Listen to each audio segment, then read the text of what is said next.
아멘.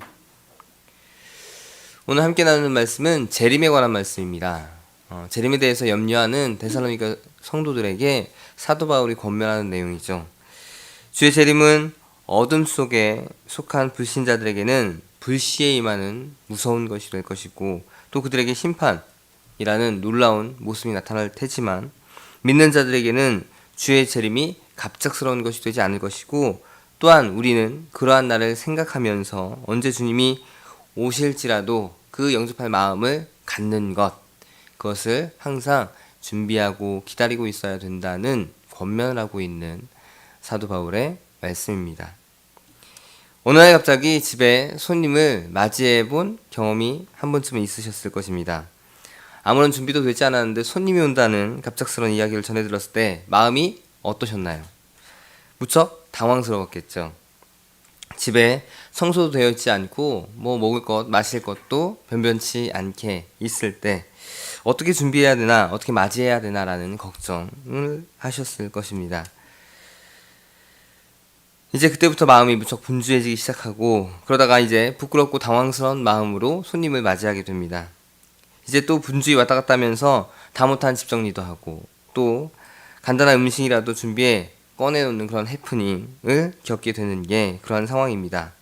하지만 손님이 언제 올지 안다면 맞이하는 입장에서는 여유롭게 그 방문 시간에 맞춰서 먹을 것 또한 다른 것들을 준비할 테고, 또 마음도 여유롭게 기쁜 마음으로 맞이할 수 있는 상태를 잘 준비하게 될 것입니다. 오늘 말씀에서도 사도 바울은 주의 날, 주의 재림의 날에 대해 데살로니가 성도들에게 말하고 있습니다. 이 재림에 관해서는 데살로니가 성도들에게 처음 얘기한 것이 아닙니다.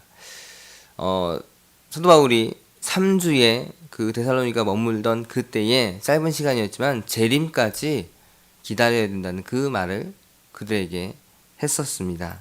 바울이 그곳에 머물 때 정말 짧은 시간이었지만 재림에 대한 소망을 갖기를 바라는 그 마음까지 다 그들에게 전했던 것입니다.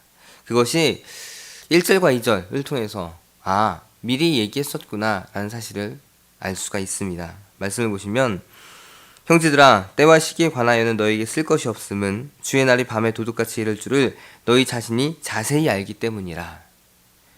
이미 이들은 주님의 재림에 관해 자세히 알 정도로 설명을 사도 바울에게 들은 상태입니다. 주님이 언제 오실지에 대해, 그날을 준비하는 성도로서 어떤 삶을 살아가야 하는지에 대해서 데살로니가 성도들은 들었습니다. 자세히 알기에 더 쓸 것이 없다고 사도 바울은 말하고 있습니다. 그렇다면 사도 바울은 이 재림에 관해 다시 이들에게 이야기하는 이유는 무엇일까요? 이미 이들에게 재림에 관해서 자세히 더 이상 쓸 것이 없다라고 할 정도로 자세히 이야기를 했는데 다시 이 이야기를 꺼내 든 것은 왜 그럴까요? 5절에서 6절 말씀을 보시면, 너희는 다 빛의 아들이요 낮의 아들이라 우리가 밤이나 어둠에 속하지 아니하나니 그러므로 우리는 다른 이들과 같이 자지 말고 오직 깨어 정신을 차릴지라. 사도 바울은 그들에게 경각심을 불러일으키기 위해서 다시 한번 재림에 관해서 이야기를 하게 됩니다. 여기서 깨어있다라는 말, 잠잔다의 반대로서 흔히 성을 지키는 파수꾼에게 하는 말입니다. 파수꾼은 자신이 지키는 성에 어떠한 괴한이 침입하지는 않는지, 야심한 밤에 적이 쳐들어오지는 않는지를 늘 주의하며 살핍니다. 그렇게 또한 하기 위해서 무장을 한 채 맑은 정신으로 깨어 있어야 하는 것, 당연한 파수꾼의 태도입니다. 마찬가지로 주의 재림을 기다리고 있는 데살로니가 성도들, 그 당시 상황 가운데 믿음을 갖기가 쉽지 않은 상태였고, 또한 연약한 믿음의 상태였지만, 그리고 바울이 떠난 상태여서 그들이 흔들릴 수 있는 그런 상태였지만, 그들은 맑은 정신으로 깨어있는 믿음을 가지는 것, 그것이 그들에게 분명하게 필요했습니다. 재림을 기다리고 있는 데살로니가 성도들, 재림이 임하는 것, 언제 올지 모르니 늘 맑은 정신으로 깨어 기다려야 하고, 죄와 불의 또한 어둠으로부터 공격을 받아 넘어지지 않도록 자신을 지키는 것, 파수꾼이 되는 것, 그것이 그들에게 필요함을 다시 한번 강조하는 본문입니다. 그들이 당시 어두운 그 상황 속에서 삶의 분위기와 또한 환경으로 인해서 다시 어둠으로 들어갈 수도 있는 상황이었습니다. 또한 그들이 빛의 자녀로 들어왔지만 어둠의 속성을 여전히 지닌 채 다시 어둠으로 들어갈 수도 있는 인간적인 모습은 당연히 지금도 그렇고 그 당시도 그렇고 있었습니다. 그러기에 바울은 염려를 했습니다. 짧은 시간 동안 복음을 전하며 그들이 흔들리지 않는 믿음을 갖는 것은 당연히 그 마음 가운데 염려로 있었고, 또한 다시 오실 주님을 기다리는 그 소망, 언제 올지 모르고 눈에 보이지 않는 그 소망을 저버리지 않고 기다리는 준비된 성도가 되기를 바라는 마음, 그 마음을 다시 한번 이 편지에 담게 된 것입니다. 마지막 때를 살아가고 있는 그들에게 있어서 경각심을 갖는 것은 당연히 필요합니다. 항상 적의 공격에 민감하게 자신을 지켜야 하고 어둠에 빠지지 않았는지 스스로를 돌아보고 지켜야 합니다. 기돈의 300용사, 전쟁 중 물을 마실 때 칼을 옆에 두고 편안히 무릎을 꿇고 굽혀서 물을 마시지 않았고, 한 손에는 칼을 들고 다른 한 손으로 물을 움켜 입에 대고 핥아먹으면서 그들은 공격을 경계했습니다. 마찬가지로 데살로니가 성도들 역시 늘 어둠의 세력에 공격받을 것에 대비해서 자신을 지키며 정신을 차리고 있어야 한다는 경각심을 오늘 사도 바울은 말씀에서 전하고 있습니다. 그럼 우리에게 이 말씀은 어떤 의미가 있을까? 우리도 역시 확실한 것은 빛의 자녀입니다. 어둠 가운데 살아가는 자녀가 아니라 우리도 역시 그리스도의 피로 말미암아 다시금 빛의 자녀로 돌아온 모습을 분명히 갖고 있습니다. 역시 우리도 분명 다시 오실 주님을 기다리고 있습니다. 그런데 여전히 세상은 어둡고 진리를 외면하고 있습니다. 우리를 더 깊은 어둠으로 이끌어가고 있는 것이 이 세상입니다. 세상이 좋아질수록 우리를 향한 어둠의 유혹은 더해갑니다.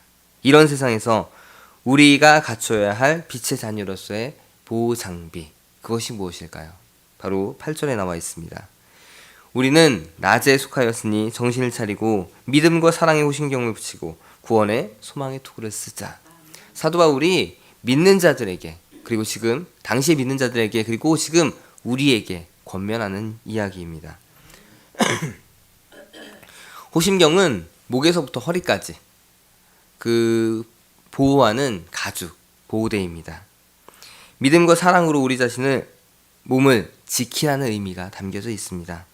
하나님에 대한 절대적인 신뢰의 믿음을 갖는 것, 또한 하나님을 사랑하는 그 마음으로 세상에 또한 하나님의 사랑을 나타내는 그 모습을 갖는 것, 그게 믿음과 사랑입니다.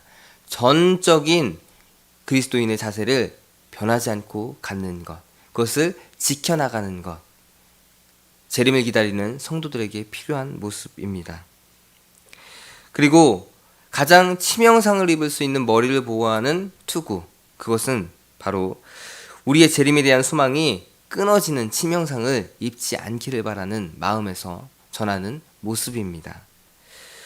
결국 우리는 재림의 때를 기다리며 우리의 전 인격과 몸을 보호하라는 믿음과 사랑으로, 또한 소망을 주님의 재림에 대한 구원에 대한 소망을 잃어버리지 않고 간직하라는 그 마음이 담겨져 있는 말씀입니다. 오늘 하루를 살아가는 우리 성도님들께서 말씀을 가지고 이러한 적용을 하시기를 원합니다. 빛 가운데 거하지 못하게 하고 어둠으로 이끄는 것에 대해 자신을 지켜나가시는 오늘 하루가 되시기를 바랍니다. 그 어둠으로 이끄는 것, 하나님의 말씀에 대해서 반대로 살아가게 하는 것들, 또한 그런 생각들과 모습들로부터 스스로를 지켜나가는 오늘 하루를 만드십시오.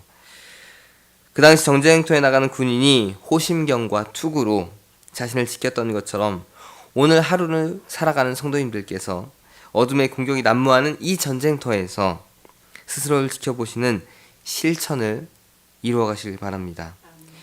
생각 속에 어둠이 들어올 수 있고 우리의 행동 속에서 어둠의 그런 습성들이 나타날 수 있습니다.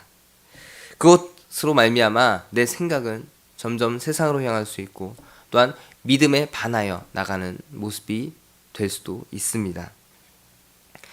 예수님은 우리를 분명하게도 흑암의 권세에서 건져 주셨습니다. 골로새서 1장 13절에 그렇게 분명하게 나와 있습니다. 그러하기에 우리는 결코 흑암에 살아서도 안 되고 또한 그것을 이겨낼 힘이 우리에게 분명하게 있다는 것, 예수님을 통해서 우리에게 주어졌다는 것을 분명하게 기억하셔야 됩니다. 그래서 우리가 오늘 하루를 살아갈 때에 어둠으로부터 승리할 수 있는 모습을 하나 둘 만들어 가시길 바라고, 그것이 결국 구원에 대한, 다시 오실 주님에 대한 소망으로 이어지는 하루를 살아가시기를 바랍니다. 기도하겠습니다. 청조감리교회 채널의 영상 잘 보셨나요? 저희 교회 예배에 함께 참여하고 설교 및 다양한 영상을 보고 싶으시다면 화면 오른쪽을 눌러 청조감리교회 채널을 구독해 주시기 바랍니다. 주일, 수요일 새벽 예배 라이브 방송과 지난 설교, 그리고 교육부서의 예배 등 다양한 소식에 빠른 알람을 받으실 수 있습니다. 청주감리교회 유튜브 채널 구독과 좋아요,